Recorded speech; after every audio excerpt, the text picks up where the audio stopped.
নমস্কার বন্ধুরা, আজকে খুব সুস্বাদু একটা রেসিপি নিয়ে হাজির হয়েছি। এই রেসিপিটি দিদা ঠাকুমার থেকেই শেখা। রেসিপিটি খুব অল্প উপকরণ দিয়ে খুব টেস্টি রেসিপিটি রান্না করা যায়। তো চলুন কিভাবে করি বা কি কি উপকরণ দিয়ে করি দেখা যাক। দেখুন, প্রথমে আমি ঠিক থোড় আর আলু এইভাবে কেটে নিয়েছি।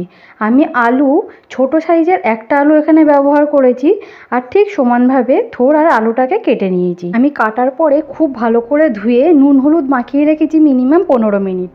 তারপরে দেখুন, এখানে আমি মুগের ডাল ও গোবিন্দভোগ চাল 2 চামচ নিয়ে নিয়েছি। মুগের ডাল নিয়েছি 1 চামচ ও গোবিন্দভোগ চাল নিয়েছি 1 চামচ। নিয়ে চালটা ও ডালটা একটু হালকা ভেজে নেব। খুব বেশি কড়া করে ভাজবো না, একদম হালকা ভেজে তুলে নেব। তুলে আমি ধুয়ে রেখে দেবো শুকনো করে। দিয়ে এখানে ওই কড়াইতেই আমি সর্ষের তেল দিয়ে দেবো বড় চামচের 2 চামচ। দিয়ে এখানে আমি ফোড়নে দেব গোটা সর্ষে, কালো সর্ষে আমি ফোড়ন দিয়েছি। দিয়ে এখানে একটা শুকনো লঙ্কা ও গোটা গরম মশলা দিয়ে আমি ফোড়নটা খুব ভালো করে ভেজে নেব।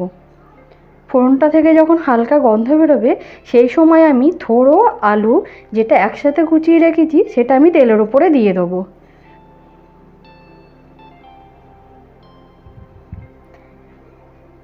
থোড় ও আলুটা দেওয়ার পর আমি একটু খুব ভালো করে নাড়াচাড়া করে নেব। আপনারা এখানে রিফাইন্ড অয়েলও ব্যবহার করতে পারেন, আমি সরষের তেলেই করছি। দিয়ে আমি ঢেকে দেবো। থোড়টা যেহেতু খুব ভালো করে করতে হবে, তার জন্য আমি 2 মিনিটের জন্য ঢাকা দিয়ে আবার ঢাকনাটাকে খুলে খুব ভালোভাবে নেড়ে দেবো।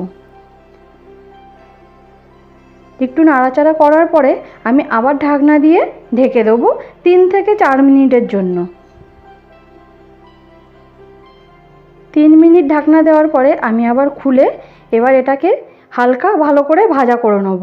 আঁচটা মিডিয়ামে দিয়ে আমি এটাকে করব, যাতে থোড় ও আলুটা আমার খুব ভালোভাবে গলে যায়। এখানে দেখুন, আমি যেটা চাল আর ডালটাকে ধুয়ে রেখেছি, ওই চাল আর ডালটাকে এবার আমি থোড়ের মধ্যেকে দিয়ে খুব ভালো করে ভেজে নেব। এখানে যেহেতু চাল আর ডালটাকে আমি আগে থেকে ভেজে ভালো করে ধুয়ে রেখেছিলাম, দিয়ে এখানে আমি ছোটো চামচের 1 চামচ জিরের গুঁড়ো দিয়ে দেবো। দিয়ে এবার খুব ভালো করে মিশিয়ে ভেজে নেব। এখানে আমি গ্যাসের আঁচটা মিডিয়ামে দিয়ে খানিকক্ষণ ভাজার পরে এবার আমি এখানে পরিমাণ মতো জল দিয়ে দেবো। জল দিয়ে খুব ভালো করে নাড়াচাড়া করে নেব। এখানে জলের পরিমাণটা আমি একটু বেশিই দেবো, যেহেতু চাল আর ডালটা দিয়েছি, সেটাকে গলতেও আমার একটু জলের পরিমাণটা বেশি লাগবে। তো আমি একটুখানি জল দিয়ে ভালো করে নাড়াচাড়া করার পর আমি আরও খানিকটা জল দিয়ে দেবো।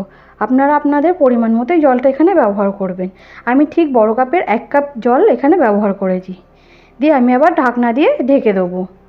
মিনিমাম 3 থেকে 4 মিনিটের জন্য ঢাকনা দিয়ে ঢাকার পরে আমি আবার ঢাকনাটাকে খুলে খুব ভালো করে নাড়াচাড়া করে নেবো, যাতে খুব ভালোভাবে সেদ্ধ হয়। এখানে আমি একটা কাঁচা লঙ্কা চেরা দিয়ে দেবো। দিয়ে খুব ভালোভাবে নাড়াচাড়া করে নেব।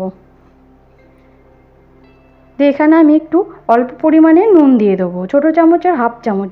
যেহেতু আমি থোড় আর আলুর ভেতরে খুব ভালো করে নুন হলুদ মাখিয়ে আধ ঘন্টা মতো রেখে দিয়েছিলাম, সেক্ষেত্রে আমি এখানে খুব বেশি নুন ব্যবহার করব না। আপনারা আপনাদের নুনটা পরিমাণ মতোই দেবেন।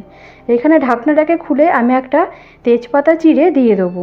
আপনারা চাইলে ফোড়নও দিতে পারেন, কিন্তু গোবিন্দভোগ চাল দেওয়ার পরে যদি আপনারা এই তেজপাতাটা দেন, তাহলে রান্না থেকে খুব ভালো একটা সুগন্ধ বেরোবে। তো এখানে আমি খানিকক্ষণ নাড়াচাড়া করার পরে এবার ঢাকনা ছাড়াই হতে দেবো। খানিকক্ষণ হয়ে আসার পরে এখানে আমি পরিমাণ মতো চিনি দিয়ে দেবো। আমি এখানে বড় চামচের 1.5 চামচ মতো চিনি ব্যবহার করেছি। আপনারা যদি মিষ্টি পছন্দ করেন তাহলে এখানে আরেকটু চিনি ব্যবহার করতে পারেন। দিয়ে আমি খুব ভালো করে নাড়াচাড়া করে নেব, যাতে চিনিটা খুব ভালোভাবে গলে যায়। দিয়ে আমি এখানে নামানোর আগে ছোটো চামচের 1 চামচ গরম মশলা গুঁড়ো ও ছোটো চামচের 1 চামচ ঘি দিয়ে খুব ভালো করে নাড়াচাড়া করে মিশিয়ে নেব। দিয়ে ঠিক আমার এরকম যখন শুকনো শুকনো গা মাখা হয়ে আসবে, তখন আমি রান্নাটিকে নামিয়ে নেবো একটা বলে। দেখুন, এবার আমি রান্নাটি একটা পাত্রে তুলে নেব।